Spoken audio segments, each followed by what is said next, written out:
मैं डॉक्टर निकुंज मिठलानी। ऐसा तो मैं कैंसर सर्जन हूँ और पिछले 10 साल से सूरत में कैंसर सर्जरी की प्रैक्टिस कर रहा हूँ। मेरा खुद का सेंटर है बेसिल ऑन्को केयर, जो मजूरा गेट काशी प्लाजा के 8 माले पे आया हुआ है। और दूसरी भरत कैंसर हॉस्पिटल में मैं कैंसर सर्जन के और कार्यरत हूँ पिछले 10 साल से। इसके अलावा मैं यूनिक हॉस्पिटल और यूनाइटेड ग्रीन हॉस्पिटल में भी डायरेक्टर हूँ। आज के माहौल में आपके निकिता मैडम से कांटेक्ट करके उनकी इच्छा थी कि आप कैंसर के बारे में ना बोल के कुछ जो करंट टॉपिक है कोविड-19 उसके बारे में कुछ बताइए। ऐसा तो आप सब लोगों ने कोविड-19 के बारे में बहुत कुछ सुना है और बहुत कुछ समझा भी होगा और बहुत कुछ पढ़ा भी होगा। मैं दूसरी ओर से बोलता हूँ कि लोगों ने कोविड-19 में ऑलमोस्ट पीएचडी कर ली और पीएचडी की डिग्री देने की बात की, क्योंकि इतना सारा मटेरियल सोशल मीडिया पे अवेलेबल है कि कौन सा सच है कौन सा झूठ है हमें कुछ पता नहीं चलता। ऐसा बोला जाए कि कोविड-19 के बोल के हम आज रेत बेचना भी चाहे तो भी बेच सकते हैं, ऐसा माहौल हो गया है। क्योंकि ये डिजीज़ की वजह से और सोशल मीडिया की वजह से लोगों में पैनिक बहुत हो गया है। तो जो आपकी ओर से रिक्वेस्ट आई थी वो कि मैं मेनली कोविड-19 क्या है और उसको और इम्यूनिटी को क्या लेना देना है उसके बारे में बात करूँ।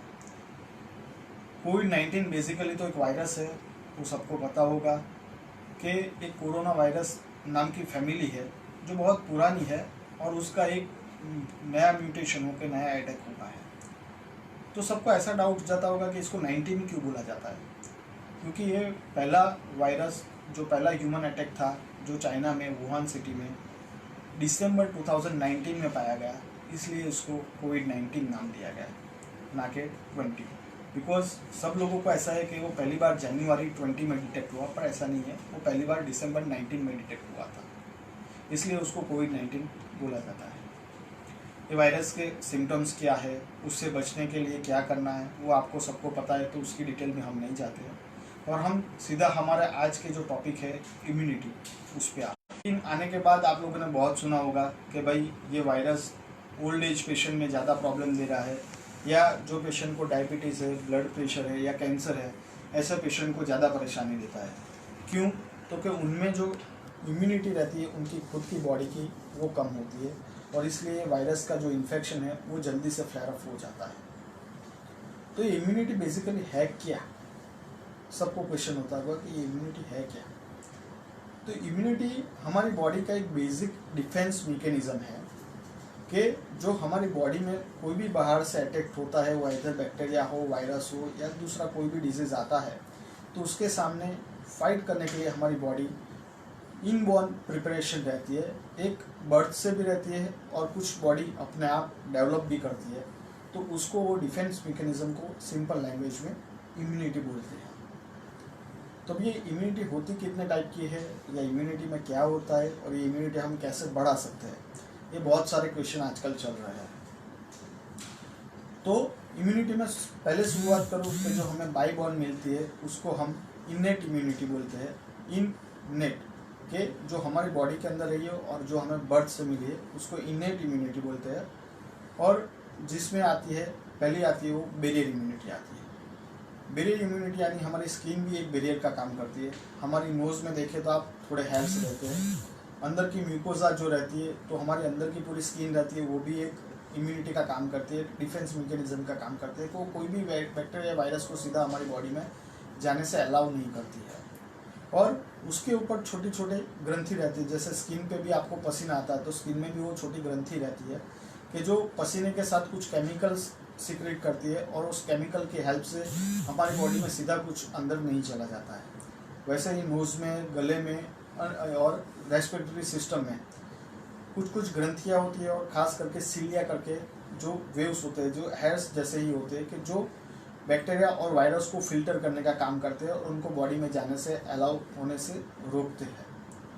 जो लोग ज़्यादा स्मोकिंग करते हैं उनमें वो जो रेस्पिरेटरी ट्रैक्ट की ये सीलिया है या वो छोटी ग्रंथि है वो डैमेज हो सकती है, उनकी वो इम्यूनिटी थोड़ी डाउन हो जाती है। उम्र के साथ भी ये सीलिया का जो अमाउंट रहता है वो कम होता है और उनकी बॉडी में भी इम्यूनिटी कम होने के चांसेस रहते हैं। तो ये हुआ बैरियर इम्यूनिटी। ये बैरियर इम्यूनिटी मैंने जैसे बोला स्किन, नोज़ और अंदर अतड़ियों में भी रहती है। इसके बाद आती है इनेट इम्यूनिटी कि जो हमें बर्थ से मिलती है, जिसमें दो प्रकार आते हैं, एक एक्वायर्ड इम्यूनिटी और दूसरी जो होती है कि हमें बायबॉर्न मिलती है। बायबॉर्न मिलती है उसमें अगेन हमने जैसे बैरियर इम्यूनिटी का पार्ट समझाया वैसा रहता है, और दूसरी होती है एक्वायर्ड इम्यूनिटी। तो एक्वायर्ड इम्यूनिटी क्या रहती है? तो एक्वायर्ड इम्यूनिटी में दो प्रकार अगेन रहते हैं कि जो बॉडी में जब बैक्टीरिया या वायरस अंदर आते हैं तो वो वायरस और बैक्टीरिया को फाइट करने के लिए बॉडी कुछ प्रकार की केमिकल्स पैदा करती है और उसको खा जाती है। तो उसमें दो होता है, एक तो ल्यूकोसाइट्स रहते हैं जो सीधे ही वो वायरस को खा जाते हैं, उसको बोलते हैं हम फैगोसाइटोसिस। कि जैसे ही कोई वायरस या बैक्टीरिया आए तो फैगोसाइटोसिस के हिसाब से उसको ख़त्म कर देते हैं। तो ये जो है वो लिम्फोसाइट्स का काम रहता है और वो हमारी बॉडी में बहुत सारी जगह रहते हैं। मैक्सिमम लिम्फोसाइट्स है वो हमारे गट्स में रहते हैं, जो अतड़िया रहता है, अतड़िया का इनर लेयर रहता है उसमें रहते हैं। तो जो लोग ज़्यादा जंक फूड खाते हैं, जिनका डाइट हेल्दी नहीं है, उनके बॉडी में ये जो अंदर इनर लेयर है लिम्फोसाइट्स का, वो लिम्फोसाइट्स का अमाउंट उनमें कम हो जाता है और ये उनको में जो फैगोसाइटोसिस की प्रोसेस है वो कम हो जाती है। तो वैसे पेशेंट को भी ये इन्फेक्शन ज़्यादा लगने के चांसेस रहते हैं। वैसे ही दूसरी जो इम्यूनिटी काम करती है वो एंटीबॉडी बनाने का काम करती है, जिसमें भी बहुत सारे अलग अलग प्रकार के हमारे लिम्फोसाइट्स रहते हैं, वो ये एंटीबॉडीज़ डेवलप करते हैं। तो जब भी बैक्टीरिया या वायरस का हमारे बॉडी पे अटैक होता है और जो फैगोसाइटोसिस से बच जाते हैं और बॉडी में अंदर जाते हैं, तो बॉडी उसके अगेंस्ट में एंटीबॉडी डेवलप करती है। जो एंटीबॉडी है वो वायरस के अगेंस्ट में फाइट करने का काम करती है। और इसीलिए आपने जो अभी सुना होगा कि जो कोविड-19 में दो प्रकार की टेस्ट चलती है। एक टेस्ट को हम PCR बोलते हैं, पॉलीमरेज चेन रिएक्शन, कि जिसमें हम वायरस को जो भी सैंपल लिया जाता है, वो सैंपल में जो भी वायरस जैसा पार्टिकल लेते हैं उसको ग्रो करते हैं और उसको माइक्रोस्कोप के अंदर चेक करते हैं। तो उसको PCR टेस्ट बोलते हैं कि पॉलीमरेज चेन रिएक्शन बोलते हैं। और उसमें यदि वायरस दिखता है माइक्रोस्कोप में तो कंफर्म टेस्ट बोला जाता है।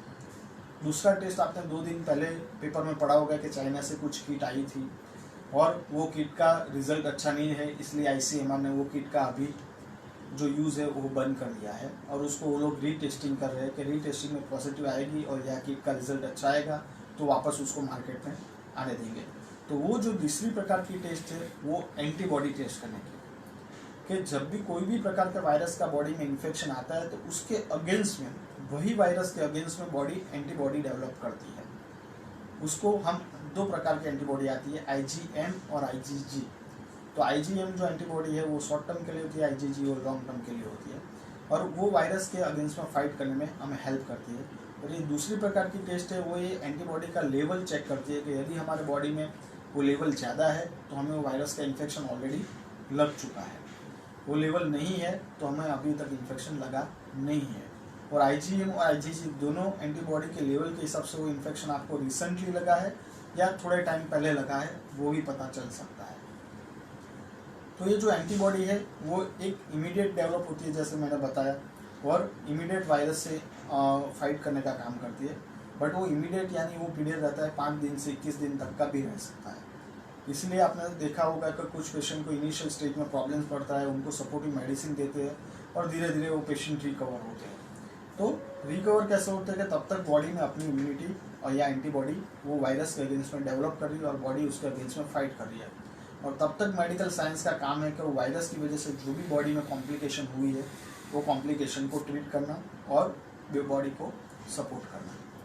पर एक ये एंटीबॉडी या बॉडी के पास एक और मैकेनिज्म है कि जब ये एंटीबॉडी एक बार बनी है तो उसके लिए उसके पर्टिकुलर T सेल्स लिम्फोसाइट रहते हैं कि वो ये वायरस का जो मेमोरीज है वो याद रखते हैं, ताकि सेकंड टाइम ये सेम वायरस का अटैक हमारी बॉडी पे हो तो जो पहली बार में एंटीबॉडी बनाने का जो टाइम लेते हैं उतना टाइम नहीं लेते और इमीडिएट वो एंटीबॉडी सिक्रेट कर देते हैं या बनाने का चालू कर देते हैं। तो वो एक हमारी बॉडी के लिए पॉजिटिव पॉइंट है। तो अभी आपको लगता है कि इम्यूनिटी हमारे बॉडी में कम कैसे होती है या फिर ऐसी क्या चीज़ है जो करने से इम्यूनिटी हम इम्प्रूव कर सकते हैं, फ़ायदा कर सकते हैं। तो पहला एक फैक्टर मैंने ऑलरेडी आपको बताया कि स्मोकिंग। लाइक रेस्पिरेटरी ट्रैक में सीलिया रहती है और स्मोकिंग से वो सीलिया या रेस्पिरेटरी ट्रैक का म्यूकोजा जो होता है वो डैमेज होता है, तो हमारी बेरियर इम्यूनिटी जो पहली वाली मैंने बात की थी वो कम हो जाती है। तो स्मोकिंग की वजह से वो बेरियर इम्यूनिटी कम होती है, तो स्मोकिंग है वो कम्प्लीटली बंद करना चाहिए। स्मोकिंग बंद करने से वो बेरियर इम्यूनिटी वापस धीरे धीरे रिकवर हो सकती है या बॉडी उसको डेवलप कर सकती है।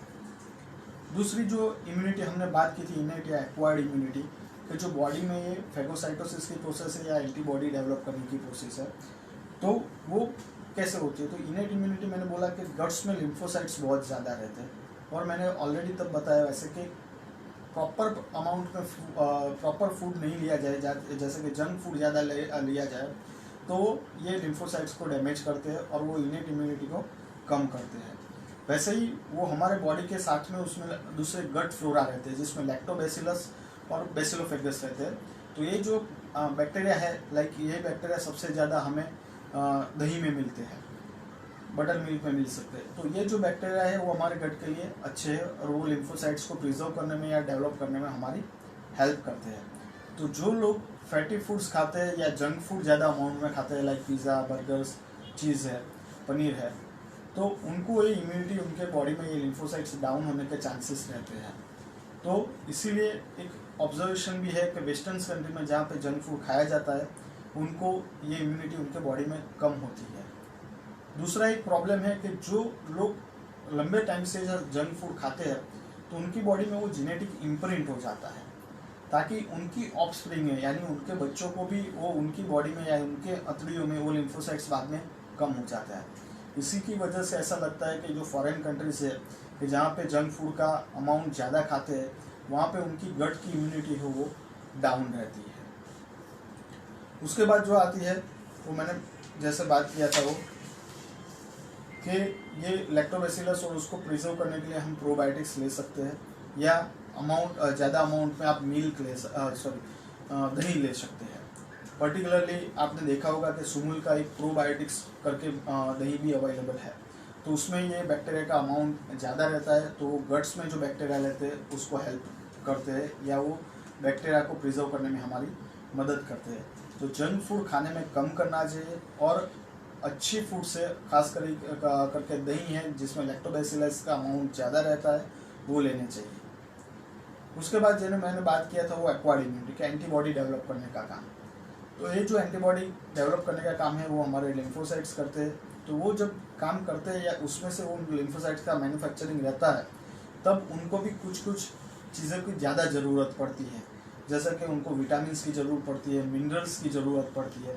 तो ऐसे कौन से विटामिन है कि उनकी ज़रूरत ज़्यादा अमाउंट में पड़ती है। तो ऐसे पहला आता है विटामिन D3। तो विटामिन D3 की ज़रूरत ज़्यादा रहती है जो हमें सबको पता है कि हमें सनलाइट में से मिल जाता है। तो पर डे बॉडी को 15 मिनट सनलाइट में एक्सपोजर करने से विटामिन D3 मिलता है जो इसके में फ़ायदा कारक है। दूसरा आता है वो विटामिन A है, A फॉर एप्पल। तो विटामिन A का भी अमाउंट हमें इम्यूनिटी बढ़ाने के लिए ज़्यादा चाहिए, जो हमें मेनली ग्रीन लीफ वेजिटेबल्स में से मिल सकता है, गाजर में से, कैरोट्स में से मिल सकता है और एग्स में से मिल सकता है।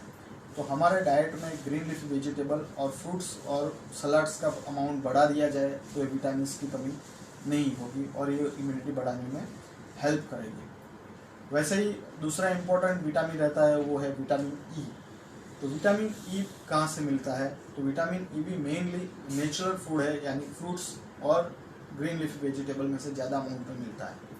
तो इस प्रकार से ये 3-4 जो विटामिन है कि जो एंटीबॉडी डेवलप करने में ज़्यादा ज़रूरी है, तो मेनली हमें ग्रीन लीफ वेजिटेबल्स में से मिलते हैं या कैरोट्स और जो फ्रूट्स है फ्रेश फ्रूट्स उसमें से मिलते हैं। तो इसका अमाउंट हमें ज़्यादा रखना चाहिए। मैंने बोला वैसे जंक फूड का अमाउंट हमारे खाने में कम करना चाहिए। उसके बाद आता है रेगुलर एक्सरसाइज। रेगुलर एक्सरसाइज करने से भी हमारे बॉडी को ये इम्यूनिटी मेंटेन करने या इम्यूनिटी बढ़ाने में हेल्प मिलती है। तो एक्सरसाइज यानी कौन से प्रकार की एक्सरसाइज होनी चाहिए। तो daily minimum 40 to 45 minutes exercise at least 4 to 5 times a week, यानी वीक में 4 से 5 बार 40 से 45 मिनट की एक्सरसाइज जिसमें पसीना हो। वो फिर एक्सरसाइज आपको जो भी एडजस्ट होती है, like running, cycling, swimming, walking या फिर सिंपल योगा वो भी कर सकते हैं। पर ये एक्सरसाइज करने से हमारे बॉडी में कुछ अच्छे हार्मोन्स का सिक्रेशन होता है और उसकी वजह से ये इम्यूनिटी हमारी इम्प्रूव होती है। और इससे ज़्यादा इम्पोर्टेंट आता है स्ट्रेस। आज की भागती दौड़ती लाइफ में लॉकडाउन की वजह से हमारा बॉडी का स्ट्रेस ऑलरेडी डाउन हो गया है, बट ओवरऑल लाइफ में स्ट्रेस बहुत ज़्यादा रहता है। और स्ट्रेस की वजह से क्या होता है कि हमारे बॉडी में कॉर्टिसोल लेवल्स जो है वो इंक्रीज होता है और कॉर्टिसोल लेवल हाई होने के कारण इम्यूनोग्लोबुलिन ए वो कम होता है और वो कम होने की वजह से हमारी जो इम्यूनिटी है वो डाउन जाती है। और जब भी हमारा बॉडी का स्ट्रेस बढ़ता है तब जिन लोगों को हैबिट्स रहती है लाइक स्मोकिंग की, गुटखा की या अल्कोहल की, तो उनका कंजप्शन भी बढ़ जाता है। तो स्ट्रेस की वजह से कॉर्टिसोल लेवल भी बढ़ता है और अन्य चीज़ों का कंजप्शन बढ़ता है लाइक स्मोकिंग, अल्कोहल, वो चीज़ों का। तो स्ट्रेस कम करना चाहिए। स्ट्रेस कम करने से भी हमें फ़ायदा होगा। स्ट्रेस कम करने के लिए meditation is the best way और माइंड डाइवर्ट करना चाहिए। उसके लिए आपको आपकी दिनचर्या में फिक्स आवर्स काम के करिए और फिक्स आवर्स माइंड को फ्रेश करने के दीजिए और पॉजिटिव थॉट्स लीजिए, तो उससे हमारी बॉडी का स्ट्रेस कम हो सकता है। तीसरा फैक्टर आता है इम्यूनिटी के लिए इम्पोर्टेंस है, वो स्लीप है। मेजॉरिटी आज की भागती दौड़ के लाइफ में लोग स्लीप को इग्नोर करते हैं। कोई बोलते हैं कि मैं 5 कलाक सो लेता हूँ तो मेरी बॉडी को सफिशिएंट है, पर स्लीप की एक अपनी बॉडी की रिक्वायरमेंट है। कम से कम आपको वर्किंग और लाइक वर्किंग मेल या फीमेल बोले क्या, जिनकी एज 30 to 50 और 55 के बीच में है, उनकी बॉडी को कम से कम 7 से 8 घंटे की स्लीप की ज़रूरत रहती है। तो 7 घंटे की जो साउंड स्लीप है वो नेसेसिटी है और 7 घंटे की स्लीप लेने से बॉडी के हार्मोन्स का बैलेंस मेंटेन रहता है और उससे भी हमारी इम्यूनिटी को डैमेज कम होता है और इम्यूनिटी अच्छी रहती है। दूसरा एक कंसेप्ट बोलते हैं पावर नैप, कि जो लोगों को कंटिन्यूस वर्क रहता है कि सुबह से लेकर शाम तक काम करना है, तो उनको दोपहर में 10 to 15 मिनट्स का एक पावर नैप लेना चाहिए।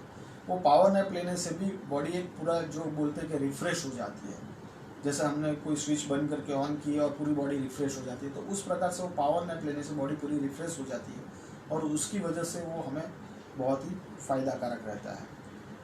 और कुछ फूड है कि जिसकी वजह से भी हमें फ़ायदा रहता है। लाइक अभी भी आपने सुना होगा, मोदी जी ने भी बताया कि आयुर्वेदिक वाले ने भी कुछ फ्रूट्स सजेस्ट किए हैं कि ये फूड लेने से हमारी इम्यूनिटी बढ़ सकती है। उन्होंने च्यवनप्राश का बोला है, खास करके कि च्यवनप्राश डेली खाने से इम्यूनिटी में फ़ायदा रहता है। तो ऐसे कौन से फूड्स है कि जो फूड में इंटेक बढ़ाने से हमें ओवरऑल इम्यूनिटी या और तरीके से बेनिफिट मिलता है? तो ऐसा एक है वो पपैया है, क्योंकि papaya is a very richest source of the Papin, जो हमें एंटीबॉडी डेवलप करने में फ़ायदा कारक रहता है। Also the papaya is very richest source of the vitamin C, vitamin K and folic acid.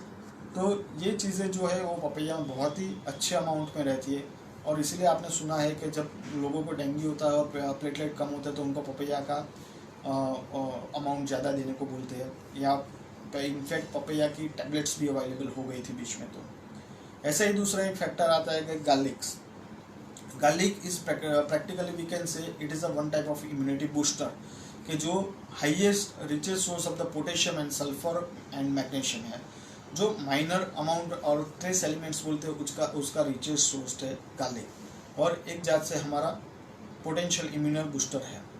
उसके बाद आता है ग्रीन टी में भी फ्लेवोनॉइड्स आता है और ये माइनर एलिमेंट्स आते हैं लाइक सल्फर है, मैग्नीशियम है, पोटेशियम है। तो green tea is also a very helpful. Broccoli में विटामिन सी, विटामिन ए और विटामिन ई आता है, तो it is again a very helpful. In fact broccoli में जो विटामिन सी है और जो साइट्रस फूड है लाइक मौसम्बी, संतरा है कि जिसमें विटामिन सी का अमाउंट बहुत ज़्यादा रहता है, तो ब्रोकोली में विटामिन सी का अमाउंट उनसे भी ज़्यादा है। So broccoli is also a very good food for to as a immunity booster. And बाकी रहते हैं वो जिंजर, पालक, स्पिनच, कोई भी प्रकार की भाजी है, मैंने पहले भी बताया कि green leafy vegetable, and again the ginger all are the richest source of the vitamin C, vitamin K, iron, zinc, sulfur, magnesium and the beta carotene। तो whatever the green leafy vegetable और ginger है ये इसके richest source है, तो वो आपके amount diet में भी उसका प्रॉपरली यूज़ करना चाहिए।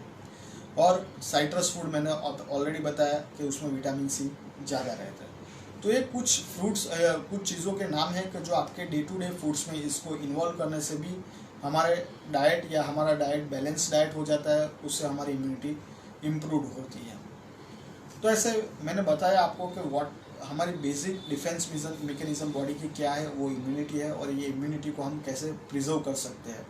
एक शॉर्ट में वापस बोलूँ कि इम्यूनिटी बूस्टर कैसे कर सकते हैं, तो आपको स्मोकिंग नहीं करना है, रेगुलर एक्सरसाइज करना है, बॉडी का स्ट्रेस कम करना है, प्रॉपर स्लीप लेनी है, और फूड की बात की तो जंक फूड बंद करना है, स्मोकिंग अल्कोहल का अमाउंट नहीं लेना है, और फूड में कुछ स्पेसिफिक मैंने फूड बताया है जैसे कि गार्लिक है, स्पिनच है, जिंजर है, पपैया है, तो इनका अमाउंट बढ़ाना है। और सबसे ज़्यादा इम्पोर्टेंट है all the green leafy vegetables and all the fruits. तो ये सब चीज़ें खाने से हमारा डाइट है वो बैलेंस डाइट हो जाएगा, और उससे हमें इम्यूनिटी बूस्टर हो सकती है। तो इस प्रकार से ये कोविड-19 से बचने के लिए हमें हमारी बॉडी की इम्यूनिटी को बढ़ावा देना चाहिए और इम्यूनिटी मेंटेन करनी चाहिए, क्योंकि एक बार लॉकडाउन खुलने के बाद भी ये इन्फेक्शन यहाँ पे रुकने वाला नहीं है। हमारी मेडिकल भाषा में तो ऐसा बोला जाता है कि एक सोसाइटी की हर्ड इम्यूनिटी डेवलप करनी पड़ती है, तब जाके वायरस का इन्फेक्शन कंट्रोल में आएगा। तो हर्ड इम्यूनिटी कंट्रोल कर बनाने के लिए सोसाइटी की कम से कम सोसाइटी में जो पॉपुलेशन है उसमें से 30% पॉपुलेशन जब जाके इन्फेक्ट होगी, तब जाके सोसाइटी की हर्ड इम्यूनिटी आती है। तो ये हर्ड इम्यूनिटी के लिए सबको एक बार तो इन्फेक्ट होना ही पड़ेगा, और उसमें से हमें हमारी बॉडी को बचाना है कि हमारा इन्फेक्शन माइल्ड रहे, तो हमारी बॉडी की इम्यूनिटी अच्छी होनी चाहिए। तो इसके लिए कुछ स्टेप्स मैंने दिए हैं, वो अच्छी तरह फॉलो करें तो हम इससे बच सकते हैं। बाकी ऑफकोर्स ये वायरस से कैसे बचना है आप सबको अभी तो छोटे मोटे जो स्टेप्स है, पर्टिकुलर जो इम्पोर्टेंस है, लाइक फेस मास्क कंपलसरी पहनना है, हैंड वॉश बारी बारी करना है, मैक्सिमम सैनिटाइज़र यूज़ करना है, और सोशल डिस्टेंसिंग मेंटेन करना है। कि आप जो भी कुछ काम करो in future also after lockdown, social distancing compulsory maintain करिए। आप जो भी बिजनेस में हो वहाँ सोशल डिस्टेंसिंग मेंटेन हो, आपका और आपके स्टाफ का या आपके कस्टमर का, उसका खुद ध्यान रखिए। तो आई थिंक ये कोविड-19 के प्लस इम्यूनिटी के बारे में एक शॉर्ट में मैंने बताया। इसके अलावा आपको कुछ भी क्वेश्चन हो, आप आपके फेसबुक पेज पे, युवा मित्र के पेज पे भी बता सकते हैं, या मेरा खुद का भी फेसबुक पेज है, वहाँ पे भी आप मुझे क्वेश्चन दे सकते हैं। मेरा पेज डियर निकुंज विठलाणी, डॉक्टर निकुंज विठलाणी, कंसल्टेंट ऑन्को सर्जन सूरत के नाम से है। मेरा इंस्टाग्राम में भी अकाउंट है, वहाँ पे भी आप पूछ सकते हैं, या आप मेरा मोबाइल नंबर नोट डाउन कर लीजिए और उसमें भी मुझे डायरेक्ट व्हाट्सअप कर सकते हैं। मेरा मोबाइल नंबर है 9879204250। तो दोस्तों अगेन, ये वायरस से बचने के लिए हमें हमारी जात को बचाना जरूरी है। सिंपल लैंग्वेज में बताऊं आपको, वायरस VIRUS, उसमें खुद में उसका मतलब आ जाता है I and you can break this chain by maintaining the social distance। जय हिंद,